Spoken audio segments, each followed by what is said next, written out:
कि हमारे पर्यावरण मंत्री ने एक किताब लिखा है पर्यावरण के कानून को लेकर, वन संरक्षण कानून के ऊपर उन्होंने एक किताब लिखा।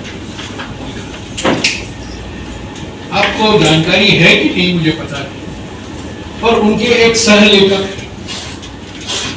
2 लोगों ने इस किताब को लिखा कुछ 8-9 साल पहले। मोदी सरकार की मानसिकता देखिए क्या है। पर्यावरण मंत्री के सहलेखक के ऊपर अभी सीबीआई केस दर्ज किया। ये मानसिकता दशा था। एक वकील अपने एक और वकील दोस्त के साथ वन संरक्षण कानून को लेकर करीब 250 पेज का एक किताब लिखा। अभी मंत्री बने, साहब से आदेश आया ऊपर से और सहलेखक के ऊपर सीबीआई केस दर्ज। मैंने उनका नाम देखा, कल वो बोलने वाले थे, कल बोले, उनका भी नाम देखा। और ये मानसिकता है। और ये मानसिकता क्या है? क्योंकि हम पर्यावरण के ऊपर बात कर रहे हैं और G20 के संदर्भ में बात कर रहे हैं। ये सभी अंतरराष्ट्रीय मंचों पर विश्व गुरु बनो, सभी अंतरराष्ट्रीय मंचों पर दुनिया को उपदेश दो, पर अपने ही देश के अंदर बिल्कुल विपरीत काम करो। यानी कि अंतरराष्ट्रीय कदमी और राष्ट्रीय करनी में जमीन आसमान का फर्क है। जो हमारे प्रधानमंत्री बार बार बोलते हैं पर्यावरण को लेकर, और जो करते हैं पर्यावरण को लेकर, उनमें जमीन आसमान का फर्क है।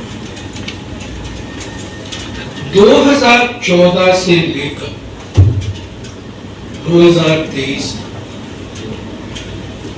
एक आक्रमण हो रहा है सारे अधिनियम। आक्रमण हुआ है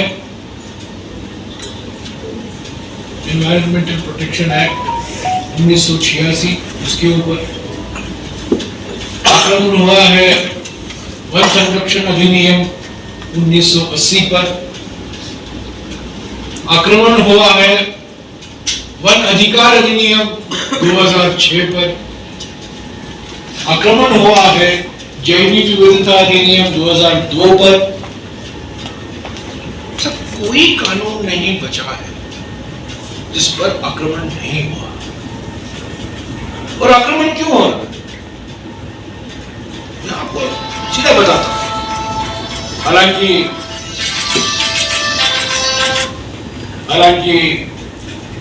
राज्यसभा में बोलने के लिए मेरे साथी अनिल अग्निक और मुझको मौका नहीं मिला,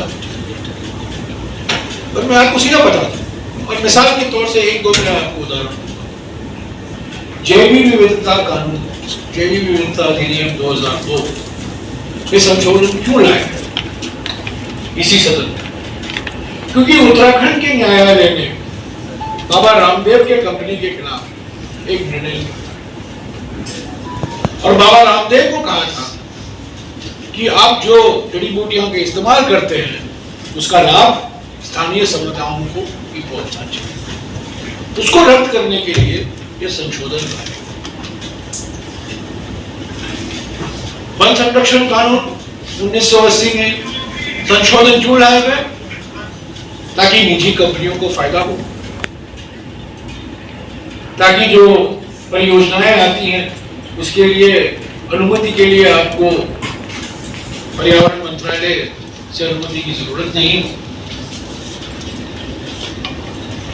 तो सभी कानून में संशोधन के पीछे एक मानसिकता है, और वो मानसिकता है जो बार बार प्रधानमंत्री कहते हैं ईज ऑफ डूइंग बिजनेस। यानी कि जिनको व्यापार करना है, जिनको उद्योग लगाना है, उनके लिए आसान हो जाना चाहिए। पर्यावरण मंत्री, मैंने एक बार संसद में उठकर कहा जब जावड़ेकर साहब मंत्री थे और वो कह रहे थे कि मैंने 3000 परियोजनाओं की अनुमति दे दी। मैंने उठकर कहा कि जावड़ेकर जी, आप पर्यावरण मंत्री हैं, पर्यावरण के कानून को लागू करना आपका कर्तव्य बनता है, आप पर्यावरण क्लियरेंस मंत्री नहीं। आप एनवायरमेंट मिनिस्टर है, फॉरेस्ट कंजर्वेशन मिनिस्टर है। पर ये मानसिकता मिटेगी नहीं, इनके पीछे बहुत प्रभावशाली ताकतें, पर दुनिया भर की बातें आप सुनेंगे 7 सितंबर, 8 सितंबर और 9 सितंबर, क्योंकि G20 जिस संदर्भ में ये गोष्ठी हो रही है, G20 की बैठक होगी, 20 देशों के प्रधानमंत्री और राष्ट्रपति यहाँ आएंगे और हमारे प्रधानमंत्री उनको उपदेश देंगे कि हजारों साल से हम पर्यावरण और वन के संरक्षण कर रहे हैं और हमारे वेदों में लिखा है, पुराणों में लिखा है, उपनिषदों में लिखा है, प्रकृति रक्षति रक्षतः। उनका भाषण लिख सकता हूं। G20 होगा, वाह वाह तालियां बजेंगी, हमारी मीडिया में गुणगान गाएंगे हमारे प्रधानमंत्री के। और अभी जो G20 जहां होने वाला है भारत मंडपम की, वहां की भी प्रशंसा होगी। और 10 सितंबर के बाद एक और संशोधन लाया जाएगा, एक और कानून पर आक्रमण होगा, इसमें कोई संदेह नहीं। भूमि अधिग्रहण कानून 2013, जिसमें मेधा पटकर जी ने खूब महत्वपूर्ण भूमिका निभाई थी, उसमें भी संशोधन लाया गया, क्योंकि ये सब मानसिकता एक ही मानसिकता कि कानून एक बाधा है, कानून एक स्पीड ब्रेकर है और हमें उद्योगपतियों के लिए रास्ते साफ करना चाहिए कि जो स्पीड ब्रेकर होते हैं इसको हटाना चाहिए और कम से कम कानून होना चाहिए। अभी इसका विरोध तो हो रहा है, पार्लियामेंट में भी विरोध हो रहा है और अब इन्होंने एक नया तरीका ढूंढ निकाला। संसद में एक प्रणाली हुआ करती थी पिछले 30 सालों से कि जब कोई महत्वपूर्ण संशोधन लाए जाते हैं कानूनों में, वो एक समिति को भेजा जाता है, समिति में उसकी चर्चा होती है, उसका विश्लेषण होता है, लोगों से बातचीत होती है और उसके बाद रिपोर्ट पेश किया जाता है और सरकार उस पर विचार करती है और संशोधन हाँ या ना के। 2013 के भूमि अधिग्रहण कानून में स्थायी समिति को गई, स्थायी समिति की अध्यक्षता सुमित्रा महाजन कर रही थी, बीजेपी की नया मंत्री था। स्थायी समिति में 28 सिफारिशें की। कानून में हमारे मसौदे में हमारा जो बिल था, जो विधेयक था, उसमें उन्होंने 28 संशोधन की सिफारिशें की और हमने 26 सिफारिशें स्वीकारी। मेरा जी को याद हो, हालांकि मेरा जी 100% खुश नहीं थे, फिर भी वो याद होगा कि जो स्थायी समिति से सिफारिशें हुई, 28 में से 26 हमने स्वीकार। अभी देखिए क्या होता है, आज के हालात क्या है। वन संरक्षण कानून में जो संशोधन पेश किए गए थे, जो विधेयक पेश किया गया था, जो स्थायी समिति है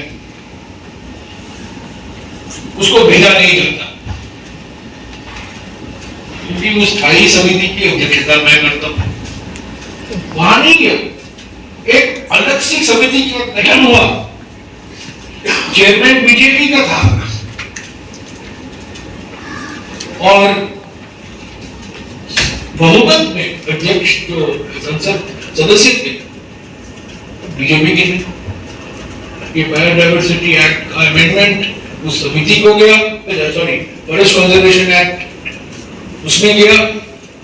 और आपको आश्चर्य होगा, मैं समझता हूं हमारे 70 साल के संसदीय इतिहास में ये कभी नहीं हुआ है कि एक विधेयक जाता है एक समिति और उस समिति ने एक विराम में पूर्ण विराम कुछ बदला नहीं, जो सरकार ने पेश किया उन्होंने वापस संसद को लौटाया और वो संशोधन स्वीकार किया।